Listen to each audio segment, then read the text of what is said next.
So the stigma associated with mental health, why does it exist? Not sure, but I have a feeling it's because no one ever talks about mental health. So if you mention about, oh, this and this, go to see a psychologist, you will hear that a lot. Their first reaction is that in Chinese they say, oh, 他是不是有神经病? Or just kind of like, are they crazy? You know, do you have like some, something wrong with your brain? And it's very common. You say diagnosis or you say illness, you immediately assume that something's wrong with you. Often when mental health services are even introduced to a client, well, I'm not crazy, why do I need that? There are issues of both access, but I think also sort of a silence. The cultures are not very used to expression of emotions in public.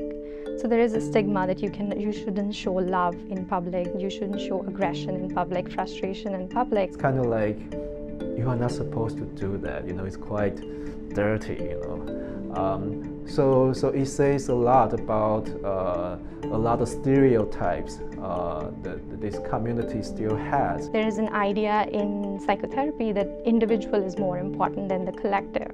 Whereas when we are dealing with Asian population or South Asian population, that's a very different kind of understanding. Because we're the South Asian culture, we don't air our dirty laundry. Everything that happens within the home is kept within the home. It's not really like a malicious thing, but I think the parents really haven't, growing up in a culture where there was open expressions about, mental health problems or emotions. It's because there's a lot of shame associated with it.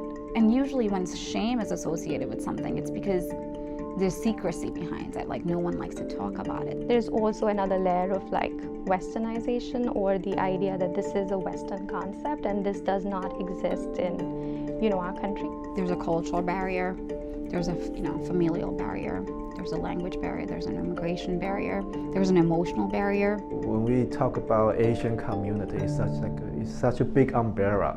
Under that, it is so diverse, so many different cultures, so many different language. Language barrier can often be, the first, point of barrier to access. So let's say, for example, that if a survivor, if a woman seeking services goes to a general organization, right?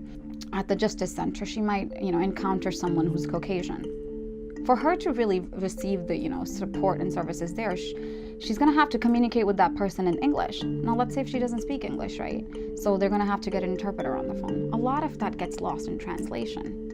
Mental health professionals may not have had training in working across cultures or with culturally different folks. There's still these needs. We need more mental health professional who can speak the language, who can understand the culture, who can provide cultural sensitive treatment to this population.